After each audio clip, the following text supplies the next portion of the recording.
CM Revanth రెడ్డితో TPCC అధ్యక్షుడు మహేష్ కుమార్ గౌడ్ భేటీ అయ్యారు. ఢిల్లీలో బీసీ ధర్నా పరిణామాలు, 42% రిజర్వేషన్ల అమలు కోసం తదుపరి కార్యాచరణపై చర్చించినట్లు తెలుస్తోంది. కార్పొరేషన్లు, కమిషన్ల డైరెక్టర్ పోస్టుల నియామకాలపై సీఎం రేవంత్ రెడ్డితో చర్చించినట్లు సమాచారం.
సీఎం రేవంత్ రెడ్డితో టీపీసీసీ అధ్యక్షుడు మహేష్ కుమార్ గౌడ్ భేటీ అయ్యారు.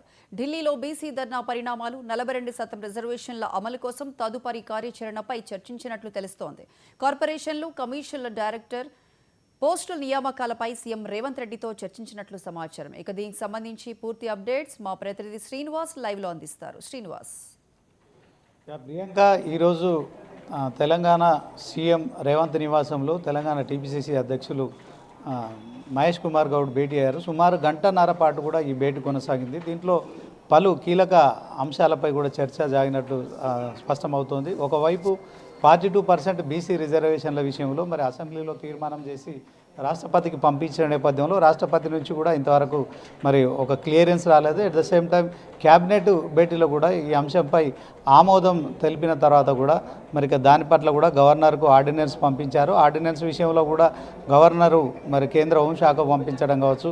సో దాంట్లో మరి గవర్నర్ దగ్గర నుంచి కూడా ఆర్డినెన్స్ విషయంలో క్లారిటీ లేకపోవడంతో మొత్తానికి ఒకవైపు మరి సెప్టెంబర్ 30 లోపు ఎన్నికలు నిర్వహించాలని హైకోర్టు తీర్పు ఇచ్చిన నేపథ్యంలో ఖచ్చితంగా ఆ సమయంలోపు కూడా ఎన్నికలు నిర్వహించడానికి తెలంగాణ కాంగ్రెస్ ప్రభుత్వం అయితే సిద్ధమవుతోంది.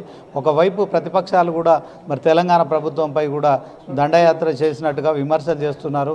సో 42% విషయంలో ఖచ్చితంగా ఇప్పటికే చేయాల్సిన ప్రయత్నాలన్నీ చేశారు. అసెంబ్లీ తీర్మానం కావచ్చు, తర్వాత క్యాబినెట్లో ఆమోదించిన అంశం కావచ్చు, ఆర్డినెన్స్ ఇంతవరకు మరి అటు రాష్ట్రపతి దగ్గర నుంచి కానీ ఇటు గవర్నర్ దగ్గర నుంచి కూడా ఒక క్లారిటీ అయితే రాలేదు. అయినప్పటికీ కూడా మరి ఏ విధంగా ముందుకెళ్లాలనే అంశంలో టీపీసీసీ అధ్యక్షులు అలాగే తెలంగాణ సీఎం రేవంత్ రెడ్డి బంజారాహిల్స్లోని సీఎం నివాసంలో గంటన్నర పైగా భేటీ అయ్యి అనేక అంశాలపై కూడా పలు కీలక అంశాలపై కూడా చర్చించినట్టు స్పష్టమవుతుంది. ఇక 42% రిజర్వేషన్ విషయంలో బీసీలకు సంబంధించి మరి ఏదైతే కామారెడ్డి బీసీ డిక్లరేషన్లో రాహుల్ గాంధీ చే కూడా మరి ప్రకటించిన తర్వాత ఆ అంశంపై కాంగ్రెస్ ప్రభుత్వం వచ్చిన తర్వాత మరి గత ఏప్రిల్ నెలలో మరి ఏదైతే 4వ తేదీన మరి జాతీయ సమైక్యత దినంగా వాళ్ళు కూడా మరి పరిగణిస్తున్నారు. అదే క్రమంలో మరి ఇక కులగణన అంశాన్ని కూడా ఆ ప్రక్రియను కూడా పూర్తి చేశారు కనుక సో దీంట్లో 42% మరి బీసీలకు రిజర్వేషన్లు ఇస్తామని చెప్తూ మరి ఖచ్చితంగా ఇచ్చి తీరుతాము, ఎన్నికల్లో మరి అమలు చేసి తీరుతామని చెప్పి చెప్తున్న నేపథ్యంలో ఇక మరి ఈ అంశం అయితే కేంద్రం పరిధిలోకి వెళ్ళిపోయింది.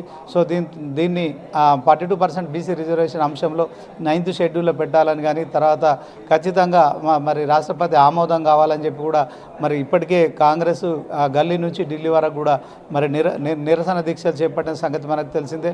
మరి జంతర్ మంతర్లో జరిగిన ఏదైతే మరి ధర్నా ఉందో ఆ ధర్నా కార్యక్రమానికి సంబంధించి మరి చాలామంది కూడా బీసీ నేతలు కావచ్చు, తర్వాత తెలంగాణకు సంబంధించిన మంత్రులు, తెలంగాణ సీఎం, టీపీసీసీ అధ్యక్షులతో పాటు తెలంగాణ ఎమ్మెల్యేలు, ఎమ్మెల్సీలు అంతా కూడా పాల్గొన్నారు. మొత్తానికి ఆ ధర్నా విజయవంతమైంది. కానీ బీజేపీ నుంచి ఇప్పటి వరకు 42% బీసీ రిజర్వేషన్ల విషయంలో ఎలాంటి క్లారిటీ రాలేదు. ఇదే క్రమంలో మరి బీజేపీ కూడా 42% బీసీలో 10% ముస్లింలను యాడ్ చేశారు కనుక సో ఆ అంశంలో మరి మేము అది పరిగణలోకి తీసుకోమని చెప్పి తెలంగాణ కేంద్ర మంత్రులు కిషన్ రెడ్డి కావచ్చు, బండి సంజయ్, అలాగే బీజేపీ రాష్ట్ర అధ్యక్షుడు ఎన్ రామచంద్రరావు కూడా మరి తేల్చి చెప్తున్న నేపథ్యంలో ఇక కేంద్రం నుంచి ఖచ్చితంగా మరి చట్టబద్ధంగా 42% బీసీల రిజర్వేషన్ల విషయంలో ఒక క్లియరెన్స్ రాకపోవడంతో తెలంగాణ మరి రానున్న స్థానిక సంస్థల ఎన్నికల్లో 42% మరి ఈ యొక్క రిజర్వేషన్లు అమలు చేసేందుకు పార్టీ పరంగా టికెట్లు ఇచ్చేందుకు కూడా మరి ఇద్దరు కూడా చర్చించి ఒక నిర్ణయానికి వచ్చినట్టు స్పష్టమవుతుంది. ఇదే క్రమంలో మరి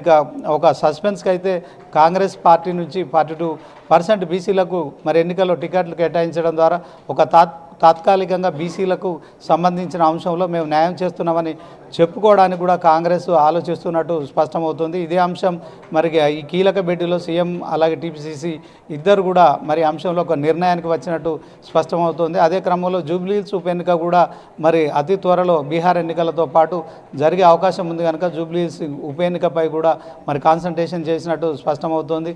అలాగే ఇక ఒకవైపు వర్షాలు కూడా మరి హైదరాబాద్తో పాటు రాష్ట్రం అంతా కురుస్తున్న నేపథ్యంలో సో వీటి విషయంలో కూడా సమీక్ష నిర్వహించినట్టు స్పష్టమవుతుంది. సో కులగణన చేసిన అంశంలో దేశానికి రోల్ మోడల్గా ఉన్నాం. సో బీసీల్లో మరి ప్రభుత్వంపై ఎలాంటి మరి వైఖరి ఉందనే విషయంలో కూడా ఇద్దరు చర్చించినట్టు తెలుస్తుంది. సో మొత్తానికి తాత్కాలికంగా మాత్రం స్థానిక సంస్థల ఎన్నికలు నిర్వహించాలి. సెప్టెంబర్ 30 లోపు ఖచ్చితంగా మరి ఈ ఎన్నికలు నిర్వహించడం ద్వారానే ఇప్పుడు ప్రభుత్వం అమలు చేస్తున్న సంక్షేమ పథకాలను కూడా ఇప్పటికే ప్రజల్లోకి తీసుకెళ్లేందుకు మంత్రులు, ఎమ్మెల్యేలు, ఎమ్మెల్సీలు, ఎంపీలు అందరూ కూడా దిశానిర్దేశం చేసిన ముఖ్యమంత్రి ఇక ఇప్పుడు ఖచ్చితంగా మరి ఎన్నికల షెడ్యూల్ అయితే 3-4 రోజుల్లో కూడా వెలువరించే అవకాశం ఉందని తెలుస్తుంది. సో మొత్తానికి తెలంగాణ ప్రభుత్వం మరి కృతనిశ్చయంతో ఉంది. 42% బీసీల రిజర్వేషన్ల విషయంలో వెనక్కి తగ్గట్లేదని కూడా చెప్తున్నట్టు స్పష్టమవుతుంది.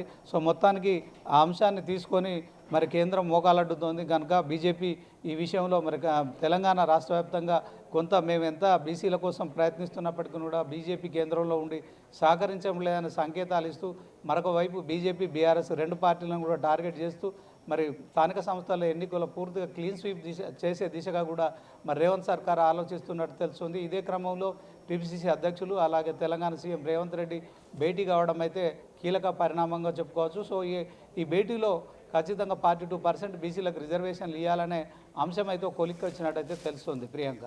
Right Srinivas, thank you.